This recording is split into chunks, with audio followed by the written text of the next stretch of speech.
Debaixo de uma das cidades mais vigiadas do mundo, existe uma câmara que ninguém tem permissão de abrir. 3 religiões dizem que ali dentro estão os corpos dos patriarcas da humanidade: Abraão, Isaque, Jacó, enterrados há 4.000 anos. Durante séculos, ninguém desceu, ninguém viu, ninguém tocou. Até que em 1981, uma equipe conseguiu inserir uma câmera nas câmaras seladas. E o que filmaram não era o que esperavam encontrar. Existe um lugar no coração de uma das cidades mais antigas do mundo onde 3 religiões convergem sobre uma única reivindicação: a de que ali, sob metros de pedra, terra e silêncio, descansam os corpos dos patriarcas da humanidade. Esse lugar é Hebrom, e o que está enterrado sob suas fundações é um dos maiores mistérios da arqueologia bíblica. Hebrom não é uma cidade qualquer. Localizada a cerca de 30 quilômetros ao sul de Jerusalém, nas montanhas da Judéia, ela é uma das cidades continuamente habitadas mais antigas do planeta. Há registros de ocupação humana que remontam a mais de 5.000 anos. O Tel Rumeida, a colina que abriga os vestígios arqueológicos da antiga Hebrom, revela camadas de civilização empilhadas umas sobre as outras, como páginas de um livro que ninguém terminou de ler. Suas colinas rochosas já testemunharam a passagem de cananeus, israelitas, babilônios, persas, gregos, romanos, cruzados, mamelucos e otomanos. Cada império deixou sua marca. Cada civilização tentou reivindicar aquele solo. Segundo a Bíblia, Hebrom foi a primeira capital do rei Davi, que governou ali por 7 anos e meio antes de transferir seu trono para Jerusalém. Era uma cidade de aliança, de pactos, de promessas divinas. Mas o motivo pelo qual Hebrom sempre atraiu tanta atenção não são seus muros, nem sua posição estratégica nas rotas comerciais do antigo Oriente Próximo, nem mesmo sua importância como capital tribal. O que torna Hebrom diferente de qualquer outra cidade antiga é o que supostamente está escondido debaixo dela. Segundo o livro de Gênesis, Abraão, o patriarca reverenciado por judeus, cristãos e muçulmanos, comprou um campo com uma caverna dupla de um hitita chamado Efron, por 400 moedas de prata. Essa transação é descrita com uma riqueza de detalhes incomum para os textos bíblicos, como se o autor quisesse garantir que ninguém jamais questionasse a legitimidade daquela compra. Ali, Abraão sepultou sua esposa Sara. E depois dele, segundo a tradição, Isaque e Rebeca, Jacó e Lia também foram enterrados no mesmo lugar. 6 figuras centrais da narrativa bíblica, todos reunidos em uma única caverna subterrânea, em uma única cidade. 3 casais que, segundo a fé de bilhões de pessoas, deram origem às nações. Mas será que essa caverna realmente existe? E se existe, o que há dentro dela? Essa pergunta tem assombrado peregrinos, exploradores e arqueólogos por milênios. Porque ao longo dos séculos, o acesso ao que pode estar debaixo do complexo de Hebrom foi sistematicamente negado, bloqueado, selado. O que sabemos hoje vem de fragmentos, relatos de viajantes medievais, incursões clandestinas e uma exploração em particular que aconteceu em 1981 e que mudou tudo o que se pensava sobre aquele lugar. Mas antes de chegarmos a esse momento, é preciso entender o que está acima da caverna. Porque o edifício que cobre as tumbas dos patriarcas é, por si só, uma das estruturas mais extraordinárias do mundo antigo. No final do 1º século a.C., o rei Herodes, o Grande, governava a Judéia como um cliente de Roma. Herodes era um construtor obsessivo, talvez o mais ambicioso da antiguidade. Ele reconstruiu o Templo de Jerusalém em escala monumental. Ergueu fortalezas como Massada e o Heródion. Construiu o porto de Cesareia Marítima, uma obra de engenharia que rivalizava com qualquer coisa que Roma pudesse oferecer. E em Hebrom, ele construiu algo que, diferente de quase todas as suas outras obras, sobreviveu intacto até os dias de hoje. O edifício que Herodes ergueu sobre a caverna de Macpela é um recinto retangular maciço, feito com blocos de pedra que chegam a mais de 7 metros de comprimento. As paredes têm quase 2 metros de espessura.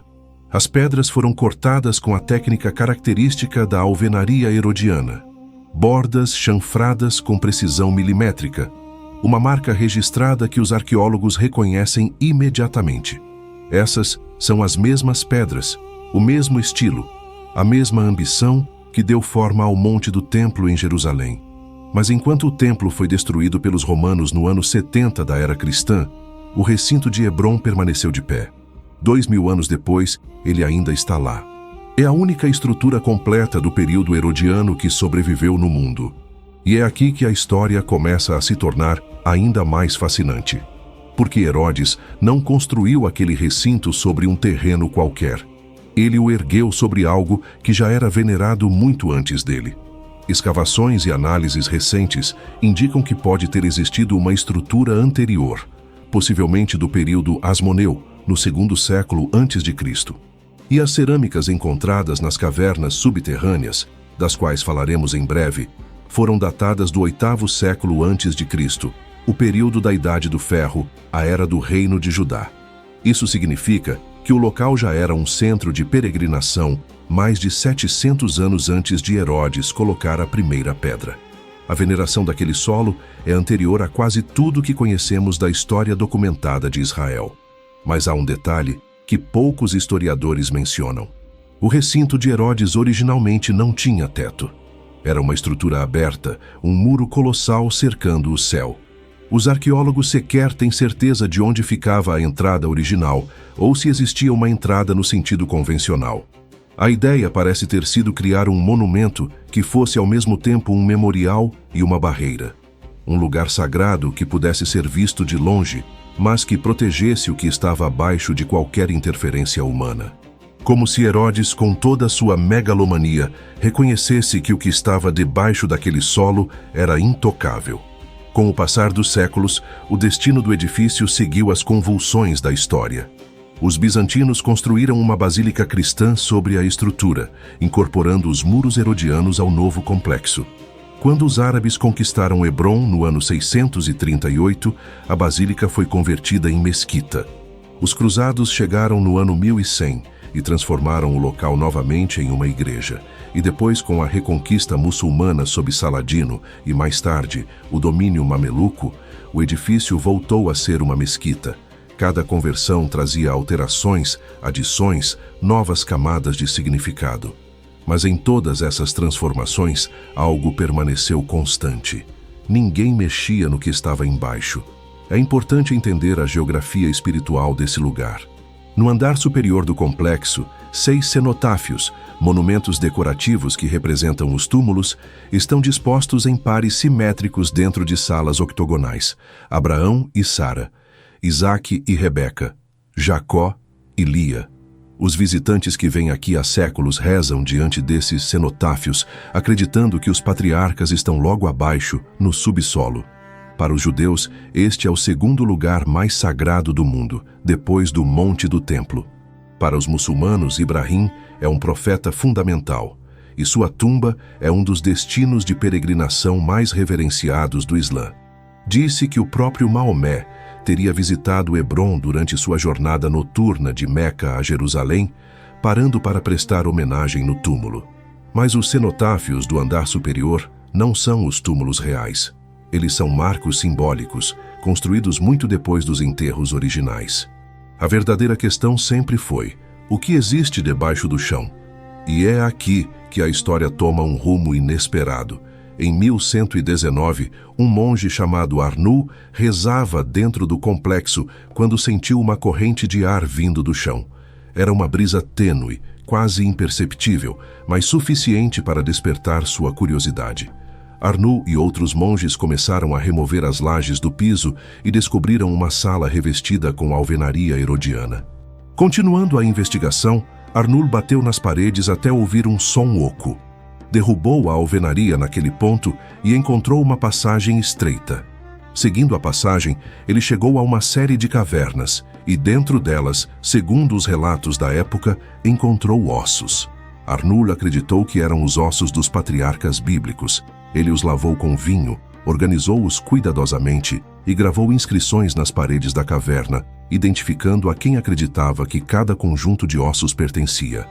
Imagine a cena. Um monge medieval, sozinho em uma caverna escura sob uma estrutura de 2000 anos, segurando ossos que ele acreditava pertencer a Abraão, o pai de todas as nações. A luz de uma tocha tremulando nas paredes de pedra, o silêncio profundo do subsolo e a convicção de que estava tocando algo que conectava diretamente ao início da história humana. Mas aqui surge uma pergunta que ainda não foi respondida: de quem eram realmente aqueles ossos?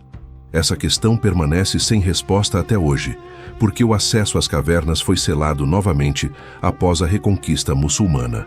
Saladino e seus sucessores fecharam a passagem e ela permaneceu inacessível por séculos. A entrada pela qual Arnul desceu foi bloqueada. Uma grade decorativa foi colocada sobre uma abertura no teto da câmara circular, permitindo que os fiéis olhassem para baixo, mas não descessem.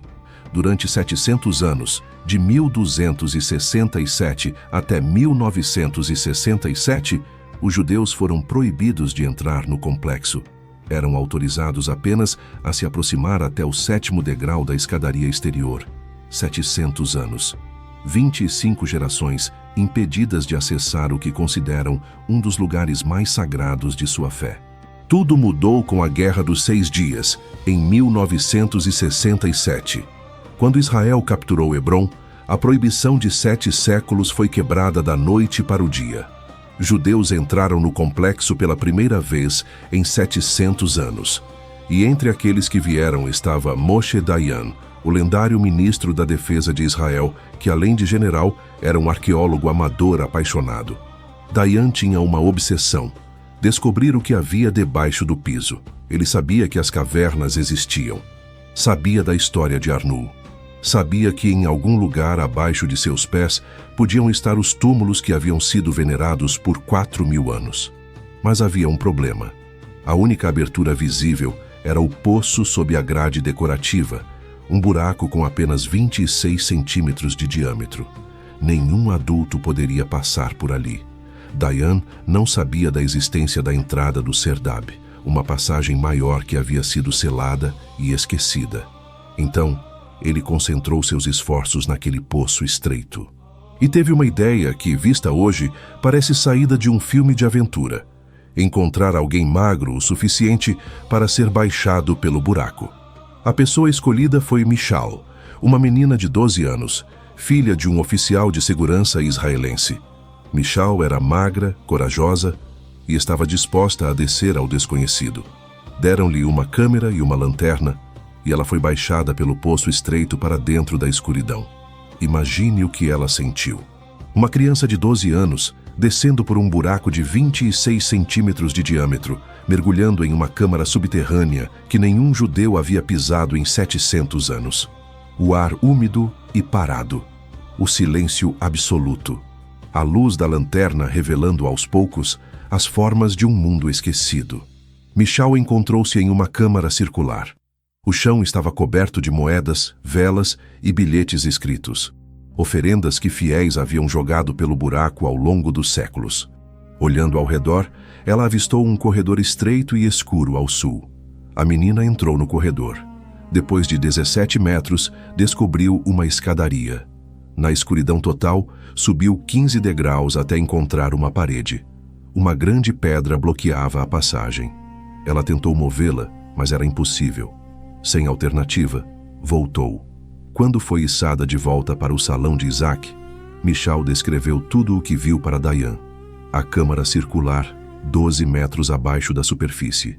3 lajes de pedra no chão, a do meio, contendo uma inscrição parcial do Alcorão, o famoso Ayat al-Kursi, o versículo do trono, da Sura 2, versículo 255. O corredor de 17 metros, com apenas 1 metro de altura e 1 cúbito de largura. A escadaria de 16 degraus. A pedra que bloqueava a saída. Dayan registrou tudo. Desenhou um esboço das passagens e escadarias. Mas a grande descoberta, a entrada real para as cavernas funerárias, não foi encontrada por Michal. Ela não percebeu a pedra no chão da câmara circular que cobria a passagem para as cavernas inferiores. A verdadeira porta para o túmulo dos patriarcas estava debaixo de seus pés, e ela não sabia. Mas isso levanta uma pergunta ainda mais intrigante. Se Michal não encontrou a entrada, quem encontrou. 13 anos se passaram. E em 1981, algo aconteceu que mudaria completamente o que sabemos sobre as cavernas de Hebron. Um grupo de colonos judeus de Hebron, liderado por Noam Arnon, do Centro de Estudos Midreshet Hebron, decidiu fazer o que ninguém havia conseguido: entrar nas cavernas propriamente ditas. Eles não usaram o poço estreito que Michal havia descido. Em vez disso, descobriram a entrada do Serdab, uma passagem maior, localizada também no salão de Isaac, que havia sido selada e esquecida por séculos. Usando cinzéis, removeram o bloqueio e entraram. O que encontraram do outro lado foi extraordinário. Zeev Jevin, o ex-diretor da Autoridade de Antiguidades de Israel, entrou na passagem junto com o grupo. Ao chegar à câmara circular, ele descobriu a pedra quadrada no chão que Michal não havia notado anos antes. Movendo-a, encontrou a entrada para as cavernas. A primeira caverna parecia vazia, mas havia uma passagem que levava a uma segunda câmara, menor e oval. E dentro dessa segunda câmara, Jevin encontrou algo que ninguém esperava: fragmentos de cerâmica e um jarro de vinho. Artefatos antigos, preservados na escuridão por milênios, intocados desde que haviam sido depositados ali, em uma época que ninguém podia precisar naquele momento. Noam Arnon e os outros membros do grupo também fotografaram e documentaram o que viram. Alguns fragmentos de cerâmica foram retirados das cavernas, uma ação não autorizada que seria objeto de debate por décadas. As câmaras foram seladas novamente depois, e desde 1981 ninguém mais entrou nas cavernas. Aquela foi a última vez que olhos humanos viram o interior das tumbas dos patriarcas. Mas a história não termina aí. O que os arqueólogos encontraram em seguida mudou completamente a interpretação do local. Os fragmentos de cerâmica retirados em 1981 permaneceram sem análise científica por quase 40 anos. É difícil acreditar, mas os artefatos removidos de um dos locais mais sagrados do mundo ficaram esperando, como se o próprio tempo não tivesse pressa de revelar seus segredos. Finalmente, em 2020, uma equipe liderada pelo professor David Ben Shlomo, da Universidade de Ariel, publicou os resultados de uma análise composicional sistemática dos 4 vasos retirados das cavernas. O estudo utilizou petrografia e análise de ativação neutrônica, técnicas sofisticadas que permitem determinar não apenas a idade de uma cerâmica, mas também a região geográfica de onde o barro foi extraído. Os resultados foram surpreendentes. As cerâmicas datavam do período da Idade do Ferro Segulo-Ribé, entre o final do 9º e o 8º século a.C. Isso as coloca na era do Reino de Judá, o período em que reis como Ezequias e Josias governavam a partir de Jerusalém, quando profetas como Isaías caminhavam pelas ruas da Cidade Santa e a nação hebraica vivia entre períodos de glória e ameaça constante dos impérios assírio e babilônico. Mas havia mais. A análise mostrou que as cerâmicas tinham origens diferentes. Algumas foram produzidas com barro típico da região de Hebron, outras com materiais característicos da região de Jerusalém. Essa diversidade de origens geográficas é significativa. Não se trata de cerâmica doméstica comum que ficaria em um único local. O padrão sugere que pessoas de diferentes localidades visitavam a caverna e deixavam oferendas, um comportamento que os autores do estudo interpretaram como evidência de que o local já funcionava como um centro de peregrinação quase 3.000 anos atrás. Pense no que isso significa. 800 anos antes de Cristo, pessoas já viajavam de Jerusalém a Hebron para venerar aquele lugar específico. Isso é mais de 2.800 anos atrás. É anterior a quase todos os textos bíblicos como os conhecemos hoje. Anterior ao exílio babilônico. Anterior à destruição do primeiro templo. Se essas datações estiverem corretas, a tradição de veneração em Macpela é uma das mais antigas práticas religiosas continuamente observadas na história da humanidade. Mas há um paradoxo que incomoda os estudiosos. Ben Shlomo reconhece abertamente que os fragmentos não têm procedência estratificada. Eles foram removidos de forma clandestina, sem metodologia arqueológica, sem registro de camadas, sem documentação fotográfica adequada do contexto original. Qualquer arqueólogo dirá que artefatos sem contexto estratigráfico perdem muito de seu valor científico. Normalmente, cerâmicas retiradas assim seriam descartadas como evidência confiável. Mas Ben Shlomo argumenta que, como o local é proibido para escavações modernas e esses são os únicos artefatos disponíveis, não usá-los seria desperdiçar a única informação que temos. É um dilema real. Devemos analisar evidências imperfeitas ou não analisar nada. E essa é apenas uma das muitas tensões que cercam a caverna de Macpela. Porque o local não é apenas um sítio arqueológico. Ele está no epicentro de um dos conflitos políticos e religiosos mais longos e dolorosos do mundo moderno. Desde a década de 1990, o complexo foi dividido entre uma mesquita e uma sinagoga. A gestão do local é fonte constante de tensão entre israelenses e palestinos. As câmaras subterrâneas permanecem seladas. Nenhuma escavação arqueológica foi autorizada. Nenhuma equipe científica internacional recebeu permissão para acessar as cavernas. O que está lá embaixo, ossos, artefatos, inscrições, ou talvez nada além de pedra e poeira, continua sendo um mistério. E isso nos leva de volta à pergunta central desta história. O que realmente está enterrado sob Hebron? A tradição diz que são os restos de Abraão, Sara, Isaque, Rebeca, Jacó e Lia. Algumas tradições judaicas e islâmicas vão ainda mais longe, sugerindo que Adão e Eva também estão sepultados ali e que a caverna é um portal para o Jardim do Éden. O Talmud menciona que certos justos nunca estiveram sob a jurisdição do anjo da morte e que os patriarcas, embora sepultados, continuam a interceder por seu povo. A tradição islâmica relata que mulheres sem filhos jogavam petições endereçadas a Sara pelo buraco no chão da mesquita, esperando que a matriarca, conhecida por ter dado à luz em idade avançada, intercedesse por elas. Os relatos de quem desceu às cavernas ao longo dos séculos são fascinantes e perturbadores. Benjamim de Tudela, o grande viajante judeu do século XII, foi um dos cronistas mais confiáveis da Idade Média. Saiu da cidade de Tudela, na Espanha, por volta de 1160 e percorreu a Europa, o Oriente Médio e o norte da África, documentando comunidades judaicas e locais sagrados com uma precisão notável para sua época. Quando chegou a Hebron, durante o período em que os cruzados controlavam a Terra Santa, ele conta que foi levado por guias locais além das salas superiores.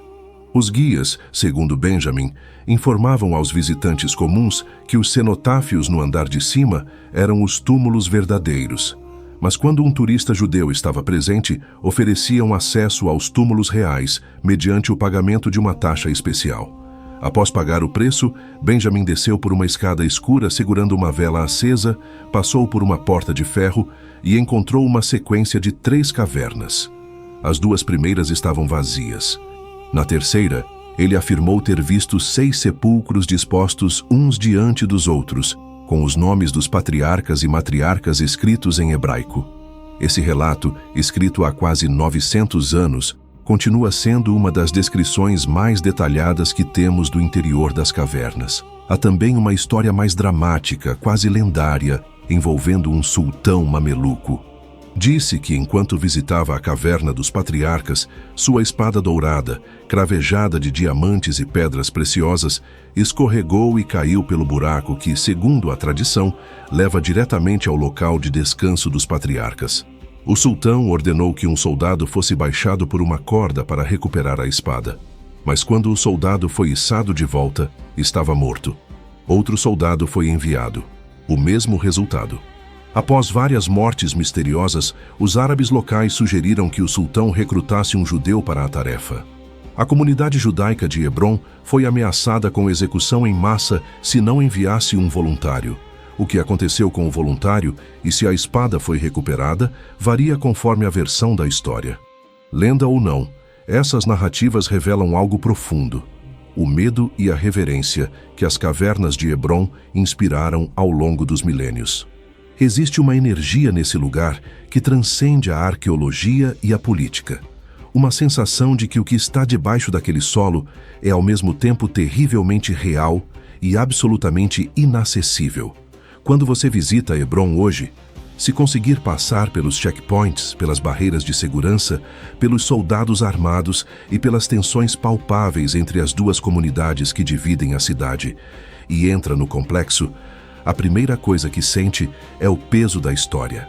Os muros herodianos se erguem ao seu redor como montanhas de pedra trabalhada, cada bloco cortado com uma precisão que parece impossível para uma época sem ferramentas mecânicas. Você pode ver as marcas dos cinzéis nas bordas chanfradas, o mesmo padrão decorativo que se encontra no muro ocidental em Jerusalém. A luz entra filtrada pelas janelas estreitas, lançando feixes dourados sobre o piso de pedra gasta por milhões de passos. O ar carrega o eco de orações em hebraico e árabe, às vezes simultâneas, vindas de salões separados por um muro que divide o sagrado do sagrado. Há algo de profundamente desconcertante em ouvir duas tradições de fé reverberando ao mesmo tempo, separadas apenas por uma divisória construída após décadas de conflito. E em algum lugar abaixo de seus pés, seladas por pedra e política, as cavernas esperam. O que mais nos impressiona sobre a caverna de Macpela é a extraordinária continuidade de sua veneração. Cerâmicas do 8º século a.C., um recinto herodiano do 1º século a.C., uma basílica bizantina, uma mesquita árabe, uma igreja cruzada, outra mesquita, uma sinagoga moderna, 4.000 anos de devoção humana direcionada a um único ponto no subsolo. Não existe outro lugar no planeta com essa confluência de tradições, essa profundidade de história, esse nível de mistério não resolvido. Porque a verdade é que não sabemos o que está nas cavernas. Não sabemos se os ossos que Arnoux encontrou em 1119 eram realmente dos patriarcas bíblicos ou de outra pessoa. Não sabemos se a cerâmica do 8º século a.C. era uma oferenda votiva ou simplesmente um jarro esquecido. Não sabemos se as cavernas contêm inscrições, textos ou artefatos que poderiam reescrever capítulos inteiros da história antiga. E dado o clima político atual, é possível que não saibamos por muitas décadas, ou talvez nunca. Mas talvez seja exatamente isso que torna a caverna de Macpela tão poderosa. Não são as respostas que ela oferece, mas as perguntas que ela mantém vivas. Quem está realmente enterrado ali? As cerâmicas do período do primeiro templo confirmam a tradição bíblica ou a complicam. Existe alguma possibilidade de uma investigação científica completa ser conduzida um dia, com técnicas modernas como radar de penetração de solo, escaneamento a laser e análise de DNA? E se isso acontecesse, estaríamos preparados para o que poderíamos encontrar? A história de Hebrom nos lembra que existem lugares na Terra que resistem à investigação humana não por falta de tecnologia, mas por excesso de significado. A caverna de Macpela é sagrada demais para ser escavada, política demais para ser aberta, profunda demais para ser esquecida. E debaixo de tudo, debaixo das orações, debaixo dos conflitos, debaixo de 2.000 anos de muros herodianos e séculos de disputas, as câmaras seladas permanecem, escuras, silenciosas, esperando. Quando a equipe israelense inseriu aquela câmera em 1981 e filmou o interior das cavernas, eles viram algo que não esperavam. Não encontraram sarcófagos elaborados, não encontraram inscrições monumentais. Encontraram cerâmica simples, um jarro de vinho e o vazio profundo de câmaras que pareciam ter sido esvaziadas, ou talvez nunca completamente preenchidas. Mas encontraram também a confirmação de que as cavernas existem, de que são reais, de que o subsolo de Hebrom guarda espaços que foram venerados por milênios e que, de alguma forma, continuam guardando seus segredos. E talvez o maior segredo de todos não seja o que está dentro das cavernas, mas o que sua existência representa. A ideia de que existe um lugar no mundo onde o chão que pisamos é literalmente sagrado. Onde a terra sob nossos pés contém não apenas ossos e cerâmica, mas a memória coletiva de civilizações inteiras. Onde o passado não está morto, ele está apenas selado, esperando o momento certo para ser revelado. Hebrom continua sendo um lugar de contradições impossíveis, sagrado e violento, antigo e urgente, conhecido e absolutamente misterioso.